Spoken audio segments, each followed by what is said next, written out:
नमस्कार। News one India की team पहुंच चुकी है बनारस, क्योंकि आखिरी चरण में बनारस में चुनाव है और बनारस के माहौल की बात करें तो एकदम टाइट है। जहां न्यूज वन इंडिया की टीम चुनावी कवरेज पर निकली है और ऐसे में तमाम सीटों का समीकरण जो है आप तक पहुंचा रही है। क्या माहौल है, लोगों का क्या कुछ कहना है। और जब हम बनारस की बात करते हैं, क्योंकि बनारस प्रधानमंत्री नरेंद्र मोदी का संसदीय क्षेत्र है और ऐसे में वीवीआईपी सीट भी है, ऐसे में बनारस के लोगों का क्या कुछ कहना है उस पर हम चर्चा करेंगे, एक एक समीकरण आपको बताएंगे। लेकिन उससे पहले जरा बनारस का नजारा आपको दिखाते हैं। फिलहाल हम मौजूद हैं अस्सी घाट पर और सुबह सुबह अस्सी घाट पर जब आप पहुंचेंगे आपको सुबह बनारस देखने को मिलेगा, जहां पर लोग सुबह यहां पर आरती के बाद योगा करते हुए नजर आएंगे, भजन कीर्तन करते हुए नजर आएंगे, क्योंकि बाबा की नगरी है और ऐसे में लोग जो है आस्था में डूबे हुए यहाँ पर नजर आएंगे। इसके साथ ही पर्यटकों का जमावड़ा यहाँ पर देखने को मिलेगा। अलग अलग प्रदेशों से अलग अलग रंग यहाँ पर बनारस में देखने को मिलेगा। अस्सी घाट की अगर बात करें तो अस्सी घाट फेमस इसीलिए भी है क्योंकि अस्सी घाट माँ दुर्गा के नाम से पड़ा था। माँ दुर्गा की जो तलवार है, जब उन्होंने एक राक्षस का वध किया था, उनकी तलवार जहां जहां गिरी थी वहां पर अस्सी नदी उत्पन्न हुआ था और उसी से अस्सी घाट का नाम जो है रखा गया था। फिलहाल अस्सी घाट की ये तस्वीरें आप देख सकते हैं किस तरीके से सुबह सवेरे लोग यहाँ पर पहुंचे हुए आस्था की डुबकी लगा रहे हैं और इसके साथ ही पूजा अर्चना में लीन है। खूबसूरती देखिए जरा बनारस घाट की, हर ओर आपको ये नजारा देखने को मिलेगा क्योंकि सुबह का समय है और ऐसे में लोग आस्था की डुबकी लगाते हैं। शाम का नजारा भी हम आपको दिखाएंगे, लेकिन शाम को जो है तस्वीरें काफी ज्यादा अलग होती है। अब हम अगर बनारस की बात करें, क्योंकि प्रधानमंत्री मोदी का संसदीय क्षेत्र है और ऐसे में लोग यहाँ पर क्या सोचते हैं, लोगों का क्या कहना है, क्या विकास हुआ है और अपने सांसद से वो कितना खुश है, ये हम आज जानेंगे। तो क्योंकि बनारस में हम मौजूद है, बाबा की नगरी है, तो ऐसे में पुरोहितों से हम बात ना करें ऐसे कैसे हो सकता है। हमारे बीच अस्सी घाट में पुरोहित जी बैठे हुए हैं, चुनावी चर्चा करेंगे, लेकिन उससे पहले जरा अस्सी घाट का महत्व क्या है वो जान लेते हैं। पुरोहित जी, अस्सी घाट में आप रोजाना यहीं पर बैठते हैं? जी हाँ। अस्सी घाट के बारे में बताए कि क्यों महत्वपूर्ण है, क्या इसका रहस्य रहा है? जब काशी में गंगा का प्रवेश हुआ तो पहले यह मस्तक द्वार इसको माना जाता है, काशी में 80 को। और माँ दुर्गा जब निशुम्भ का वध की तो जो खड़क को पृथ्वी पर फेंकी, यहाँ पर प्रयाग में इलाहाबाद जो धापुर में नाम, तो वहाँ पर वो खड़क फेंकी, वहाँ से दो जलधारा निकला, दाएं से वरुणा और दाहिने से 80, दो नदियों का उद्गम हुआ। हमारे क्या मान्यता है कि जहाँ संगम होता है, जहाँ मिलान होता है, वहाँ पर ज्यादा पावन पवित्रता मानी जाती है। तो एक तो प्रवेश द्वार भी है काशी का, गंगा का, और दूसरे जो है संगम भी है, इस दृष्टि से यहाँ का ज्यादा महत्व है। अच्छा पुरोहित जी, क्योंकि बनारस में चुनाव है और 1 तारीख को चुनाव है, मतदान करेंगे आप? बिल्कुल करेंगे और लोगों को प्रेरित भी करेंगे। मतदान तो करना चाहिए। अब आप किसको देंगे, क्या देंगे, एक अलग का विषय है, पर जो वर्तमान में सरकार है वो सरकार बहुत ही अच्छी है और विकास का भी कार्य कर रही है, स्वास्थ्य शिक्षा का भी कार्य कर रही है, यही चाहिए तो यह कर रही है। तो हम तो कहेंगे मोदी जी से बार बार अपील करेंगे कि इससे भी बड़ा बड़ा काम करें, इससे भी बढ़िया बढ़िया काम करें और बड़ा बड़ा काम करें। बिल्कुल, पुरोहित जी ने भी कहा है कि मतदान बेहद ही ज्यादा जरूरी है और मतदान जरूर करना चाहिए। पुरोहित जी, अगर बनारस की बात करें, क्योंकि प्रधानमंत्री मोदी यहाँ के सांसद है, कितना बदलाव जो है 10 सालों में हुआ है बनारस? बदलाव तो एक तो विश्वनाथ कॉरिडोर उन्होंने बनाया, रिंग रोड बनवाया और छोटे मोटे काम तो जो किए ही, यह मेरे समझ से मेरे जीवन का बड़ा काम है, क्योंकि विश्वनाथ मंदिर के बारे में कांग्रेस रही इतना दिन तक, वो नहीं सोची और विश्वनाथ कॉरिडोर का उन्होंने निर्माण कराया, बहुत बड़ा काम किया। घाट में पुरोहित जी, घाटों की तस्वीर कितनी बदली है, क्या बदलाव हुआ है? अब घाटों में स्वच्छता ज्यादा है, पहले निगम द्वारा उतना सफाई नहीं किया जाता था और अब वर्तमान में जो है उनके प्रेशर से, क्योंकि सांसद होने के नाते और पीएम भी हैं, तो यहाँ पर जो है सफाई बराबर 24 घंटा, केवल रात में ही बंद रहता है ना, तो हमेशा होता रहता है। पंडित जी, आपका क्या कहना है, आप कितने खुश हैं यहाँ के सांसद? बिल्कुल, हम लोग संतुष्ट हैं मोदी जी से। तो क्योंकि चुनाव है और ऐसे में और क्या कुछ उम्मीदें कर रहे हैं बनारस में, और क्या कुछ काम होने चाहिए, क्या बदलाव होने चाहिए? जी 400 पार फिर मोदी जी के नेतृत्व, जो नारा लगाए वो होगा, बिल्कुल स्पष्ट होगा, इसमें कहीं कोई दो राय नहीं है, कोई शक नहीं है, कोई संदेह नहीं है। जो नारा लगा है वो बिल्कुल है, सही है। माता जी भी हमारे बीच में मौजूद है। माता जी, मतदान के लिए तैयार हैं आप? खुश हैं यहाँ के सांसद से? खुश हैं आप? तो देखिए लोग यहाँ पर काफी ज्यादा खुश भी है प्रधानमंत्री मोदी से, और यहाँ पर लोग जो है उनका कहना है कि काम हुआ है, विकास हुआ, हालांकि उम्मीदें बहुत है। कुछ अन्य लोग भी यहाँ पर मौजूद है, उनसे जानने की कोशिश करेंगे, क्योंकि बनारस ऐसी जगह है जो केवल बनारस के लोग ही नहीं, यहाँ पर अन्य प्रदेशों के लोग जो है यहाँ पर पहुंचते हैं, और ऐसे में लोगों से बातचीत करेंगे हम लोग, जानने की कोशिश करेंगे कि कितना माहौल बदला है और चुनावी माहौल क्या है। सर आप बनारस से हैं? जी नहीं, हम बाहर से हैदराबाद से आए हम। अच्छा, हैदराबाद में, क्योंकि चुनाव है, कैसा माहौल है वहाँ पर? वहाँ पे बढ़िया, अच्छा से वहाँ पे। ये पहली बार आप बनारस आ रहे हैं? नहीं, सेकंड टाइम आ रहे हैं। पहली बार आए जब ऐसा नहीं था, अभी जो है अभी बदली बहुत हुई। कितने साल पहले आए थे आप? हम 6 साल हो रहा। 6 साल से। तस्वीरें बदली है यहाँ पे? हाँ, बहुत बदली हुई है। स्टेशन पूरा बदल गया, बहुत बदली हुई है। स्टेशन बदली है यहाँ हाँ। पे, काम किया है यानी कि यहाँ के जी, सांसद जी। ने। तो देखिए यहाँ पर लोग जो हैं बाहर से भी आ रहे हैं, अन्य प्रदेशों से भी आ रहे हैं, और ऐसे में इनका कहना है कि काम हुआ है और इसके साथ ही विकास भी हुआ है। केवल बनारस के लोग ही नहीं, बाहर से भी लोग यहाँ पर टूरिस्ट आ रहे हैं, पर्यटक स्थल है, और ऐसे में जो टूरिस्ट यहाँ पे आ रहे हैं उनका भी ये कहना है कि तस्वीरें अब की बार जो तस्वीर है वो काफी ज्यादा बदली हुई है। साल दर साल में बनारस की तस्वीर जो है वो बदली। अन्य लोगों से भी हम बात करेंगे और जानने की कोशिश करेंगे कि बनारस में चुनावी माहौल कितना टाइट है। तो आप देख रहे हैं कि किस तरीके से बनारस में भोकाल जो है काफी ज्यादा टाइट है, और ऐसे में चुनावी मूड में सभी नजर आ रहे हैं। बनारस जब भी हम पहुंचेंगे यहाँ पर, बार बार मैं आपको यही कह रही हूँ कि केवल बनारस के ही नहीं, बाहर के भी लोग यहाँ पर पहुंच रहे हैं, और हर साल वो बनारस पहुंचते हैं बाबा का आशीर्वाद लेने के लिए। कई लोग यहाँ पर मौजूद हैं अलग अलग जगहों से, उनसे जानेंगे कि बनारस कितनी बदली है, कितने खुश है यहाँ के बदलाव से। कहाँ से आप? मथुरा से। मथुरा से। बाबा की नगरी से आप भी आए हैं? हाँ बिल्कुल आए। अच्छा, उस बाबा की नगरी से इस बाबा की नगरी में कितना बदलाव हुआ है? कितनी बार आए आप बनारस? पहली बार आए और बहुत अच्छा लग रहा है, और बहुत चीज अच्छी बदली हुई लग रही है, और यहाँ काफी बहुत अच्छा लग रहा है। मथुरा से वोट आपने दिया है वहाँ? हाँ बिल्कुल दिया है, हेमा मालिनी जी को दिया है, बीजेपी को। जय श्री राम। वहाँ पे विकास हुआ है? हाँ वहाँ भी विकास है, बहुत अच्छा लगता है। आप भी कहाँ से आए? मथुरा से आए हैं। आप भी मथुरा से? जी जी बिल्कुल। पहली बार आए यहाँ पे? नहीं, तीसरी बार आए हैं। तीसरी बार। पहली बार कब आए थे आप? पहली बार आए थे 2004 में। 2004 में। 2004 और 24 की बात करें, कितना बदला है 20 साल में? काफी बदलाव है, जमीन आसमान का बदलाव है। पहले यहाँ पे इतना मॉडिफाई नहीं था कुछ, कमाल है अब इस टाइम। बहुत अच्छा है यहाँ पे, बहुत आनंद है यहाँ पे। आप कहाँ से? मैं मथुरा से ही हूँ। आप भी पहली बार आए? नहीं, हाँ यहाँ तो पहली बार आया हूँ मैं। बिल्कुल अच्छा लग रहा है आपको? बहुत सुंदर, बहुत बहुत सुंदर, सुंदर। बहुत जय श्री राम। जय श्री राम। बनारस के लोग भी हमारे पास मौजूद हैं। आप बनारस से हैं? जी बनारस से ही है।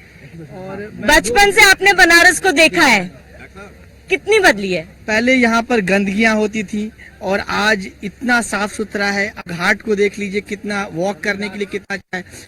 रोड को देखिए कैसे रोड है, चौड़े चौड़े रोड है, फ्लाईओवर से भरे हुए हैं। और बाबा विश्वनाथ का जो कॉरिडोर है ये तो पूछिए ही मत। उसके बाद विंध्यवासिनी माता का कॉरिडोर देखिए।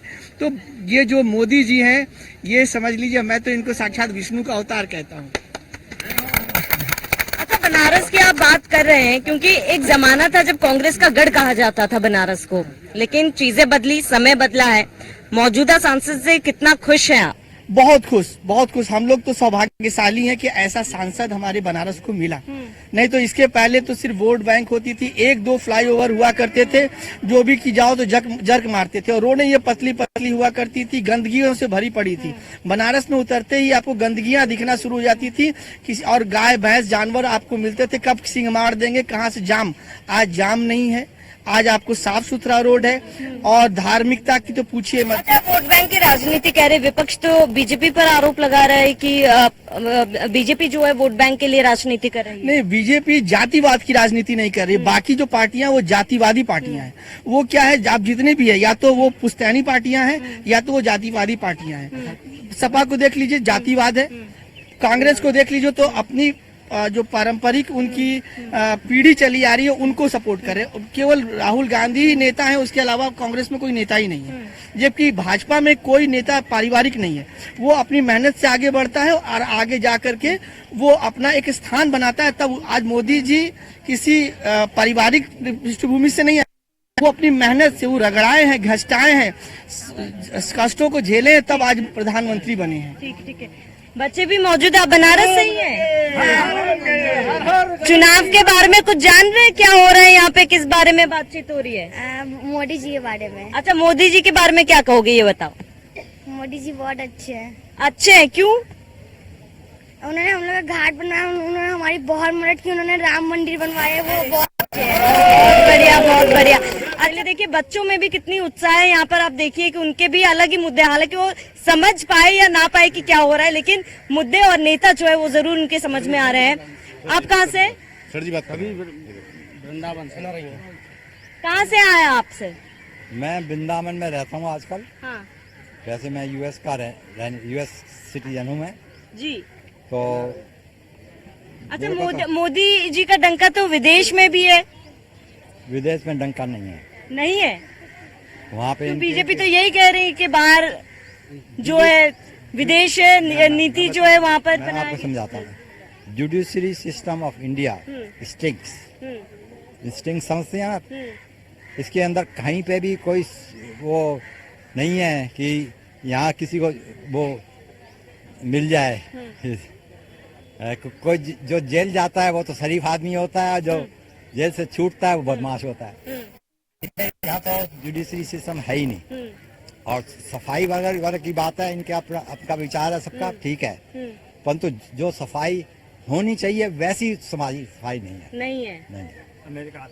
अच्छा, आप पहली बार? अमेरिका तो कंपेयर ही नहीं करो, परंतु एक ऑर्डिनरी सफाई भी नहीं है यहाँ पे। जो कूड़े पड़े हुए हैं, कोई उठाने वाला नहीं है कूड़ा। तो इसलिए आपका मेरा कहना डिफरेंट है, इनका कहना डिफरेंट है, सब अपने अपनी जगह हैं। धन्यवाद। हाँ पूछिए। इंडिया पीपुल 1,15 लाख रुपये, इंडियन पीपुल 140 करोड़ इसका आबादी है, अमेरिका की आबादी कम है। तो अमेरिका का पर व्यक्ति का जो अपना रिस्पॉन्स होता है, जो अपना दायित्व होता है वो करता है, पर भारत का पर व्यक्ति का जो सफाई करने की बात कहा आपने, तो अभी आप ही पान खा के थूक दीजिएगा कहिए गवर्नमेंट का दोष है। पर व्यक्ति का जो है, पर व्यक्ति का ये कर्तव्य बनता है सफाई करने का, भारत का हर व्यक्ति का कर्तव्य बनता है। जहाँ तक बात है विदेश की बात है, तो विदेशी नीति पे मोदी जी वैश्विक स्तर से पूरे मजबूत के साथ है। अमेरिका की जो बात है, अमेरिका के पहले जो है 2000। अच्छा, आप बनारस से? जी, मैं 2002 की बात कर रहा हूँ, जब Modi prime minister of Modi Narendra Modi Gujarat के मुख्यमंत्री थे, तो यही अमेरिका के जो है वर्क सिटी से जो है मोदी के नाम पर वो लेटर जारी नहीं किया था। अमेरिका कहा नहीं, मैं नहीं बुलाऊंगा। आज वही अमेरिका मोदी जी को गले मिला रहा है और उस असेंबली में नरेंद्र मोदी को ले जाकर बैठाया जा रहा है। First time of India, Bharat के पहला प्रधानमंत्री है नेहरू की बात, जो जा करके वहाँ के असेंबली में जा करके अपने भाषण दे रहा है वैश्विक स्तर पे। अभी तक कुछ नहीं हुआ था। आज तक विदेश के लोग आकर भारत के सांसद में घूमते थे, लेकिन मोदी जी के बनने के बाद से जब अमेरिका के राष्ट्रपति आए थे, तो यही आपके जो ज्ञान बापी मंदिर है उसको चारों तरफ तोप दिया गया था। मत देखो आज क्या उसको खोल दिया गया है। जब अभी आए तो जब भी कोई विदेशी प्रधानमंत्री आता है तो नरेंद्र मोदी घाट पर ले जाकर अपनी संस्कृति पहले कितने प्रधानमंत्री यहाँ आए थे और कितने मुख्यमंत्री यहाँ आया करते थे। आज प्रधानमंत्री मुख्यमंत्री आए दिन आ रहे हैं, क्यों? मोदी जी के कारण। पहले तो नहीं आते थे, पहले भी तो बनारस था। कहाँ हो सकता है मैं अमेरिका का कंपेयर नहीं कर सकता हूँ, कितनी बार अमेरिका का कंपेयर नहीं कर सकता हूँ। सदियों से अमेरिका गुलाम नहीं रहा है, भारत गुलाम रहा है। ठीक है, चुनाव की बात करें क्योंकि आप बनारस से हैं। चुनाव की बात करें, मौजूदा सांसद से देखिए खुश तो आप बिल्कुल ही नजर ही आ रहे हैं, यहाँ पे आपके बातों से समझ में आ रहा है, लेकिन बनारस कितना बदला इतने समय में? बनारस न बदलेगा न बदला है। बनारस की संस्कृति जैसे है वैसे रहेगा, बनारसीपन जिसके अंदर है वो रहेगा। मोदी जी कुछ भी कर देंगे, बनारसीपन जैसे उसे रहेगा। बनारस नहीं बदलने वाला है। अच्छा, विपक्ष तो ये कहता है कि जुमलेबाजी है, बीजेपी कुछ नहीं करे। कुछ भी कहता है विपक्ष को तो नहीं, विपक्ष की जो डिवाइड ऑफ रूल है विपक्ष का क्या है कि जात आने वाले समय में, मैं बता रहा हूँ अनुमान आपको, कि विपक्ष यही चाह रहा है कि आने वाले समय में जातीय हिंसा हो भारत में, जैसे अंग्रेजों ने किया उस तरीके से विपक्ष चाह रहा है अपने स्वार्थ के लिए, अपने परिवार के लिए, कि देश में छोटे छोटे जातियों को बांट दो, आपस में जो है क्या करो, राज करो। जातिवाद ये चल रहा है, जातिवाद बांटा जा रहा है, कोई विपक्ष में मुद्दा नहीं है। ये जो गठबंधन बनाया गया इस पर क्या कहना है आपका? आपके पास पहले विजन होना चाहिए कि आपका प्रधानमंत्री कौन बनेगा। आपको अभी क्लियर नहीं कर पा रहे हैं कि आपका प्रधानमंत्री कौन है। आपका विजन क्या है? आपने मैन्युफैक्चरिंग लाया है, आपने जो मैन्युफैक्चरिंग लाया है उसमें कुछ बताया नहीं, जनता को बताया नहीं कैसे क्या करेंगे आप? सबसे बड़ा मुद्दा है, मैं बता रहा हूँ, सबसे बड़ा मुद्दा है हमारा शिक्षा का। और शिक्षा पे मोदी जी मेरी नजर में कुछ नहीं कर रहे। नहीं, केवल मंदिर मस्जिद से कुछ नहीं होता। नहीं, राजनीतिक नहीं, सुनिए, राजनीतिक चालबाजों को नहीं, ऐसा कुछ नहीं है। मैं इस बात से सहमत हूँ, एजुकेशन की बात से मैं सहमत हूँ कि जब से जो बात उसकी नहीं है, जब से शिक्षा मंत्री जो डिप्लॉयमेंट ऑफ शिक्षा मंत्री, एजुकेशन मंत्री को होना चाहिए। लेकिन सच में जो है दो मंथ में स्मृति ईरानी हुई, निशंक हुए, चाहे धर्मेंद्र प्रधान, तीनों प्रधानमंत्री के बाद जो शिक्षा मंत्री है तीनों निकम्मा है। इन तीनों को शिक्षा मंत्री नहीं बनाना चाहिए। मेरे हिसाब से शिक्षा मंत्री उसको बनाना चाहिए जो एजुकेशन से रिलेटेड हो। कहते हैं कि एक अच्छी शिक्षा बड़ा ही ज्ञान देती है, एक अच्छी शिक्षा बड़ा ही ज्ञान देती है, ये धन दौलत से बड़ा ईमान देती है। एक अच्छी शिक्षा ही हमारे आचरण की सभ्यता है, इसलिए शिक्षित बनिए, शिक्षा में सम्मान देती है। तो सबसे बड़ी बात शिक्षा, अगर शिक्षित हाँ करिएगा, बहुत अच्छी बात है। अगर अच्छी शिक्षा होगी, मंदिर मस्जिद गुरुद्वारा अच्छी बात है, मंदिर पे काम होना चाहिए, अच्छी बात है, अपनी अपनी संस्कृति है, लेकिन शिक्षा सबसे बड़ा मुद्दा है। अगर आदमी अच्छे से शिक्षित, आप बनारस से? नहीं, मैं बनारस से नहीं हूँ, मैं मथुरा वृंदावन से बिलोंग करता हूँ। और मैं सही बात बताता हूँ, हाँ बात काटिए। देखिए, बीएचयू को आप पहले भी देखी होंगी, आज भी देख लीजिए, कैंसर संस्थान खोल दिया। बीएचयू में जितना भी जो टीचर्स एजुकेशन सेंटर खोला गया, और एजुकेशन को लेकर के जो पहले यहाँ पे नकल का धंधा चला करता था, बिजनेस चला करता था, नकल के धंधे को इन्होंने बंद कर दिया। और एजुकेशन सिस्टम को पेपर लीक तो अभी भी होते हैं, पेपर लीक तो अभी भी होते हैं, ठेके नहीं लिए जा रहे हैं, ठेके नहीं लिए, एग्जाम्स कैंसिल हो रहे, पेपर लीक तो अभी भी हो रहा है। पेपर लीक सरकार नहीं करती है, जो यहाँ के ठेकेदार है वो करते हैं, सरकार पेपर लीक नहीं करती। की जिम्मेदारी तो होती है ना। लेकिन जिस कोड को उन्होंने इतने ठेकेदार पैदा कर दिए, उन ठेकेदारों को खत्म करने में इसको लेकर कदम तो उठाना चाहिए। देखिए, इन्होंने कहा कि बीएचयू की मोदी जी के बाप ने नहीं बनवाया है, मोदी जी मालवीय जी ने बनवाया है, काशी विश्वविद्यालय का, और भीख मांग के बनवाया है। जब से मोदी जी आए हैं, मैं इस मोदी जी का विरोध करता हूँ। जब से मोदी जी गुजराती को वीसी बना के भेजे हैं, सारे विश्वविद्यालय की स्वच्छता को बेचने का लगा हुआ है। काशी विश्वविद्यालय के बच्चों को कुचला जा रहा है। मैं मोदी का विरोध नहीं कर रहा हूँ, लेकिन जब से मोदी के भी अंधभक्त नहीं है भैया। बीएचयू पहले से था, मोदी ने नहीं बनवाया। नहीं, क्यों बनवाया? बेकार की बात कर रहे हैं आप। गलत बात नहीं करते, गलत बात नहीं करते। टारगेट है 2024। मनमोहन सिंह का देन था कैंसर का, मोदी जी ने आया, रिक्वायरमेंट किया, और विश्वविद्यालय काशी हिंदू विश्वविद्यालय जो वाइस चांसलर ग्रीष्म पार्टी, उन्होंने जमीन दिया, उन्होंने कहा कि भारत सरकार कह रही थी कि बाबा के नाम से होगा, मालवीय जी ने कहा नहीं।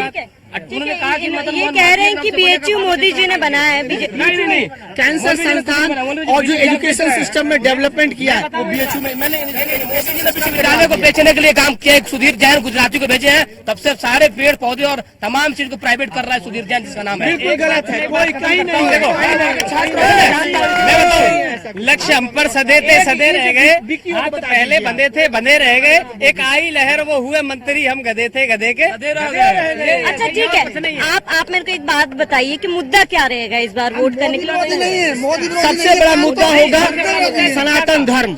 सनातन धर्म का डेवलपमेंट होगा तो सब कुछ मोदी जी अगर शिक्षा विभाग डेवलप नहीं होगा, सबसे बड़ी इकाई है। सनातन धर्म के साथ शिक्षा का डेवलपमेंट हुआ तो हो रहा है, रोड का डेवलपमेंट हुआ, आप जितने भी रोज आप देख लीजिए, बिजनेस का डेवलपमेंट। नितिन गडकरी जी की तारीफ इन्होंने कहा, सारे निकम में नितिन गडकरी जी की तारीफ विपक्ष भी करता है। ये देखिए भाजपा ने नितिन गडकरी जनता जो है।